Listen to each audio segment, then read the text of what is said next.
Ang sunog. Baka kulang lang sa linis. Kita mo ba yan? Masyado siguro na isang mga liquid. Ito. Ito yung nag-ano nasa. Yung mga pin.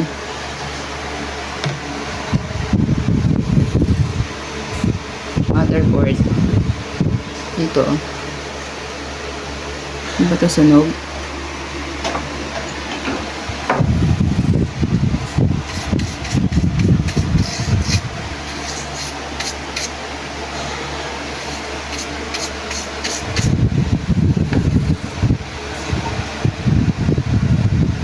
Meron din pala ditong pin. Baka ito pwede rin itong power. Nakalagay. Pareho lang ba sila? Ito. Ito. Number 2. Ay. Oo nga, no? P1.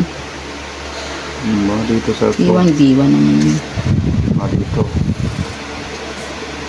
So dito sa kwanto eh. Timer yan. Timer. Nasa kwanto. Ay. Dito.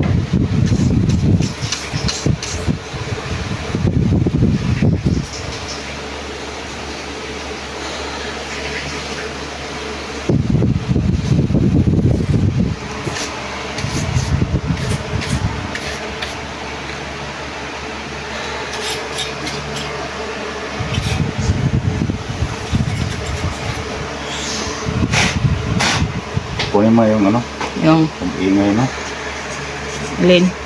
lower. Hello guys, naglinis pala ako ng board ng computer dahil papatay-patay na siya at naglulos lagi ang ano niya kahit okay ang connection. Kaya nilinis ko hanggang likod dahil marami ng alikabok.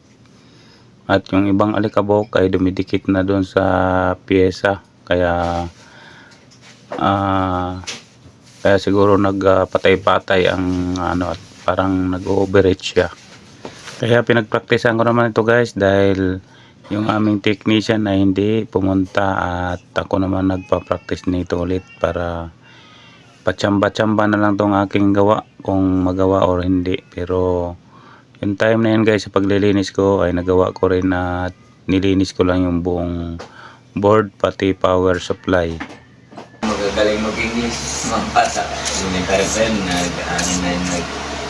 nagbubuo na nga siya.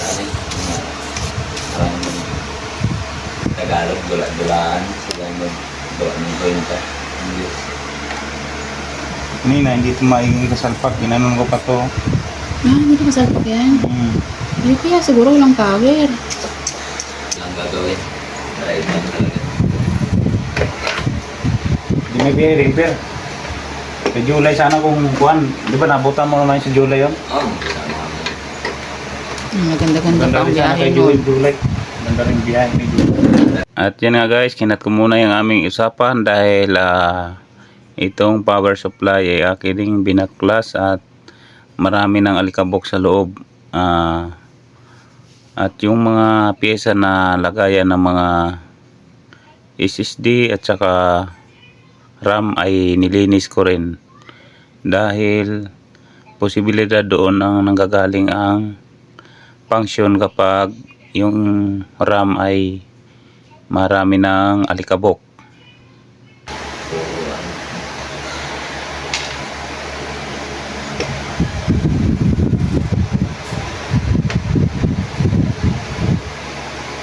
Dito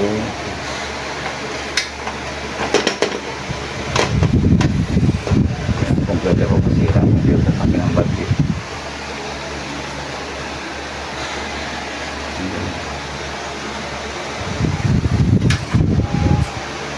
Hindi ang aking hugot.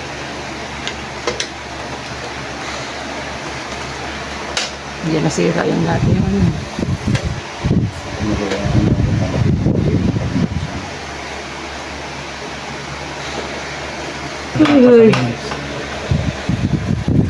Minsan pagpag lang, mag-ayos lang. Yes, lang ang alikabok. Marunong na yan si Kuya mo magbuo. Program, may na rin naman na. Binigay na sa amin yung program eh. Pag mga ganyan, medyo madali-dali na ng konti.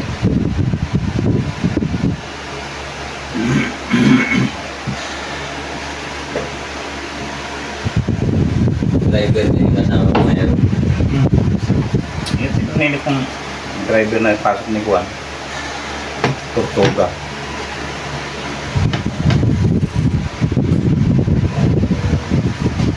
Nagre-reply na siya ngayon lang. Dati hindi nagre-reply sa'yo. At yan na nga guys, nabaklas ko na yung power supply habang nagkikwento. So ang daming ang alikabok sa loob ng power supply. O kailangan din linisin dahil isa rin sa magkukos ng yung grounded, yung pyesa dahil sa sobrang dikit-dikit na alikabok. At kung uinit, isa pa rin yun, iinit dahil sa puno na ng alikabok ang power supply. Ayan guys, tiningnan ko lang mabuti kung paano ang pagbaklas para di malito dahil pag nagkamali dyan ay medyo mahirapan ka talaga, kailangan tandaan bago baklasin ang mga pyesa. At yan nga guys, puro brush ng brush dahil makapal yung alikabok.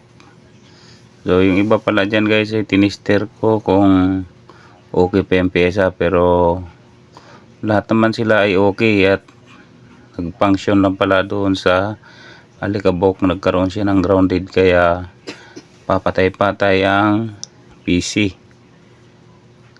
Yan guys, todo brush hanggang ilalim. Pero ang number 1 na naging source ng sakit niya doon lang sa may SSD at saka sa RAM. Dahil ni-repair pala ni Mrs. yung naglinis si Mrs. ay hindi niya naayos, pero yung pala din niya napansin na hindi gaano naitulak yung RAM. Kaya kapag ang RAM pala ay hindi maayos pagkadiin, ay kahit anong pindot mo doon sa switch ay hindi talaga mag on ang power kapag may function ng ang RAM or hindi masyadong naidiin.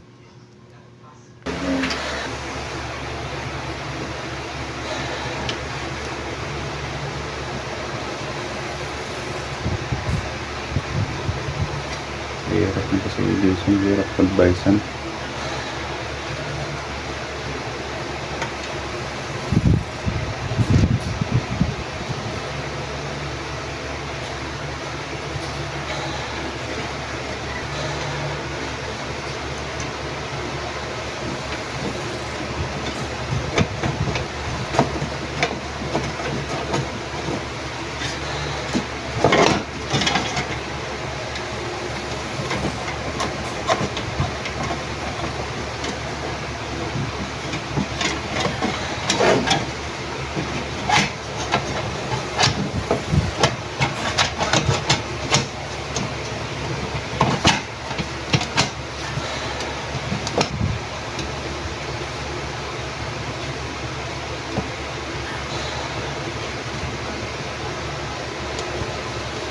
At yan nga guys, na-assemble ko na yung power supply at na pupunta naman ako dyan sa board dahil sa likod ng board ay marami pa ring alikabok.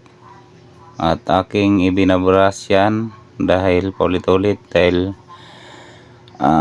chinicheck ko kung may sunog ang mga pyesa, pero wala man ako nakitang sunog, kaya linis lang talaga ang kulang. Dahil pati sa likod, kahit sa likod na siya ay nagkakaroon pa ng alikabok at mas makapal pang alikabok niya, pero yung nabrasan ko yan guys ay hindi ko na naipakita ng pagbrush yung kapal ng alikabok. Kaya ayan guys, kinakabit ko na at kinakasa ko na kung hindi pa, pero mayroon pang hindi gumana dyan ng aking pagkakabit at sinisilip ko pa kung saan talaga ang may sakit. Ayan guys, at yung mga tornilyo ay medyo nalito ako dahil sa marami na akong binaklas na mga tornilyo at Yung iba kasi yung tornilyo ay maiksi, yung iba may mahaba. Kaya kapag magsablay ka ng kabit ay uulit uli. Dahil tumutuko doon sa plywood sa likod.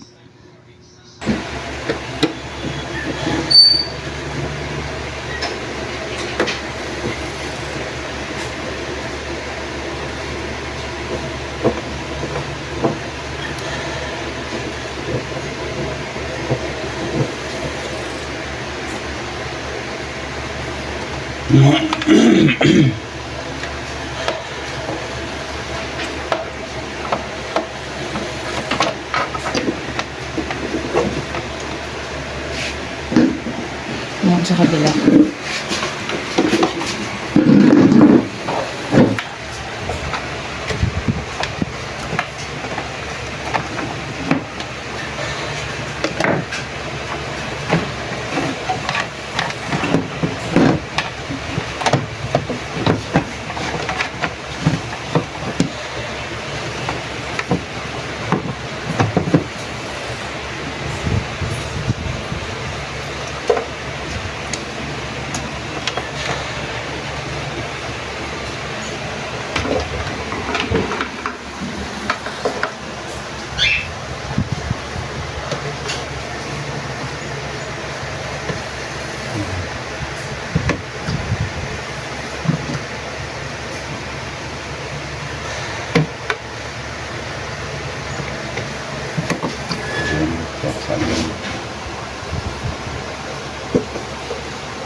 So, wala na itong nakasasag dito.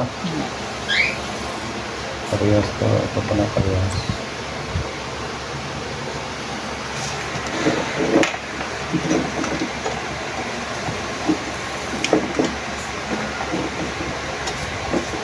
Supply. Supply ito. Power supply ito. Nasa ibabaw. Supply ito. Yun naman talaga ah. Hindi. Itong nakanina sa ibabaw. Luma. Kasi unang patak ng kuryente dito. Itong may supply ng saksakan. Pag itong itim na ito, supply na ito, ay nandito. Siya ang munang may supply. Ito dito ang wala kasi magbabase pa siya dito.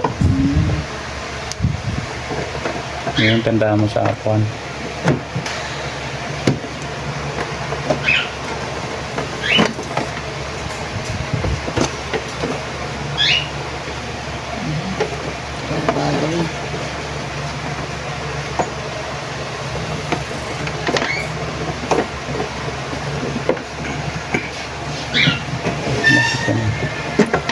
Hindi may saksak na bote.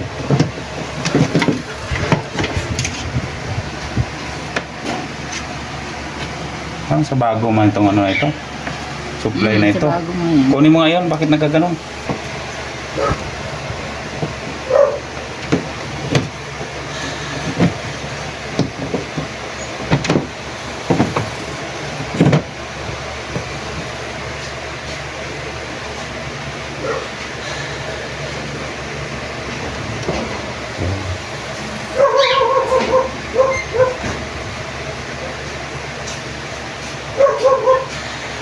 Yung supply na ito pwede ito dito. Silipin mo na iba.